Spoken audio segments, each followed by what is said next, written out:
एक मैच, एक self goal की मिस्टेक और एक डेथ जो सबको शॉक कर गई।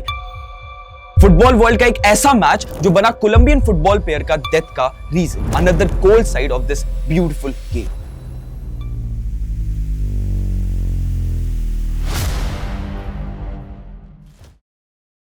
So ladies and gentlemen, this story starts with an own goal and let me give you more context. ये कहानी है आंद्रेस एस्कोबार की, जिसकी कहानी शुरू तो होती है एक गेम के साथ लेकिन खत्म होती है एक डेथ के साथ। और ऐसा मैं क्यों बोल रहा हूं मैं आपको बताता हूं। आंद्रेस मेंडलिन कोलंबिया का एक सिंपल सा लड़का था and he was very passionate about football from a very early age. और लोग कहते थे इसकी स्किल स्मूथ है और इसका गेम क्लीन है। फैंस उसको द जेंटलमैन ऑफ फुटबॉल कहकर के बुलाने लगे। लेकिन आंद्रेस के लिए फुटबॉल केवल एक गेम नहीं था बल्कि रिस्पेक्ट, और उसी रिस्पेक्ट ने उसे बाकी कंट्री के साथ जोड़ के रख दिया। और इसके बाद 1990s में कोलंबिया एक राइजिंग स्टार बन गया था फुटबॉल वर्ल्ड के लिए। ड्रग और वायलेंस के बीच कोलंबियन टीम लोगों के लिए एक होप जैसी थी। और फिर आता है ईयर 1993 क्वालिफायर्स मैच, जिसमें कोलंबिया वर्सेस अर्जेंटीना था और कोलंबिया ने अर्जेंटीना को 5-0 के साथ हरा दिया। और इसी जीत के साथ मीडिया और ऑडियंस और फैंस के लिए कोलंबिया एक राइजिंग स्टार बन चुका था सक्सेसफुली। और मीडिया चिल्लाने लगा दैट आने वाले वर्ल्ड कप में Colombia will be the favourite. जैसे जैसे कोलंबियन टीम लाइमलाइट में आती जा रही थी और 1994 के वर्ल्ड कप के लिए लोग इंतजार कर रहे थे, उसी के साथ कोलंबियन टीम के फेम के साथ एक और डार्क साइड फीड कर रहा था और उसका नाम था बेटिंग। और बेटिंग भी एक छोटे मोटे लेवल पे नहीं, बेटिंग का क्रेज इतना ज्यादा बढ़ गया था कि बेटिंग कार्टल्स ने लाख से अब कन्वर्ट करके करोड़ लगाना चालू कर दिया था। और देन फाइनली 1994 का वर्ल्ड कप आ जाता है और पूरी दुनिया की नजर कोलंबियन टीम पे टिकी होती है। और ये मैच 22 जून के अंदर स्टार्ट होता है, जिसमें कोलंबिया वर्सेस अमेरिका था। और ये मैच इतना हाई प्रोफाइल था जिसकी वजह से स्टेडियम्स फुल थे, लाइट्स ब्राइट थी और इस पूरे टेंशन और लाइमलाइट के बीच में थे आंद्रेस। 34th मिनट में जहां पे यूएस से अग्रेसिवली मूव करने की कोशिश करता है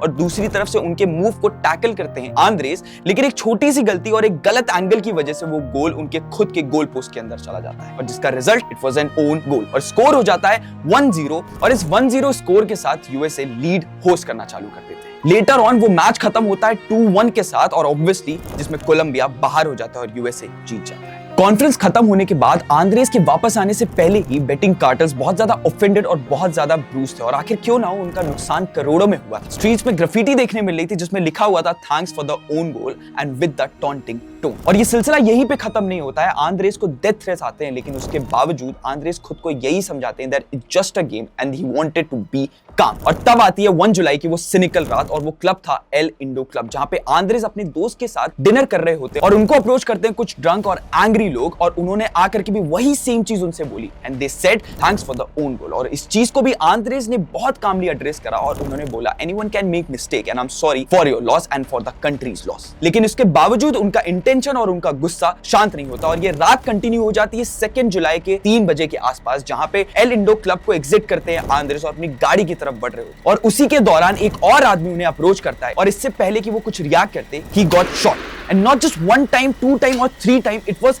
6 फ्रीकिंग शॉट्स। और आंद्रेस ऑब्वियसली वहीं पे गिर जाते हैं और उनकी वहीं पे मौत हो जाती है। And it was a brutal assassination of a 27-year-old Colombian footballer. News आते ही पूरी कंट्री का पीस डिस्टर्ब हो गया। न्यूज चैनल्स ने ब्लैक रिबन दिखाना चालू कर दिया और दूसरी तरफ 1 लाख से भी ज्यादा उसके फ्यूनरल्स पे आए। साइलेंट प्रेयर्स और व्हाइट फ्लावर्स के साथ फैंस ने उसकी डेथ को रिस्पेक्ट शो करा और बस लोग एक ही चीज कह रहे थे, नो मास वायलेंसिया। और इस कोलंबियन फ्रेज का मतलब है बस अब और नहीं। जहां पे एक तरफ फैंस उसकी डेथ को रिस्पेक्ट शो कर रहे थे, दूसरी तरफ पुलिस ने भी एक लीड फाइन कर ली और पुलिस ने पकड़ा था यूम्बर्तो म्यूनोज कास्त्रो को, जो कि एक कार्टेल बॉस का बॉडीगार्ड। इस मर्डर ने कोलंबियन फुटबॉल को हिला करके रख दिया। प्लेयर्स ने ज्यादा सिक्योरिटी रखना चालू कर दिया और वर्ल्ड को एक सीख मिली। जब भी बेटिंग किसी गेम या किसी एथलीट के साथ मिक्स होती है तो उसका रिजल्ट केवल मॉनेटरी और फाइनेंशियल बेनिफिट नहीं होता है, उसके साथ ही इट कैन कॉज डेथ और वो बहुत ज्यादा लीथल हो सकती है। आज मेडलिन के स्टेडियम्स पे और स्ट्रीट्स पे आंद्रेस के म्यूरल्स बने हुए हैं। वर्ल्ड कप में आज भी लोग आंद्रेस के लिए कैंडल मार्च करते हैं और आज भी लोग उसका कोट याद रखते हैं जिसका कहना था लाइफ डजंट एंड हियर। मगर सच तो यह है उसकी एक छोटी सी गलती की वजह से उसकी जिंदगी वही खत्म हो गई थी, लेकिन उसका कोट आज भी जिंदा है। फुटबॉल सिर्फ एक गेम और लाइफ उससे बहुत ज्यादा प्रेशियस है और इस चीज की सीरियसनेस हमें समझनी चाहिए और हमें यह बात भी समझनी चाहिए किसी भी नेगेटिव इनिशिएटिव का रिजल्ट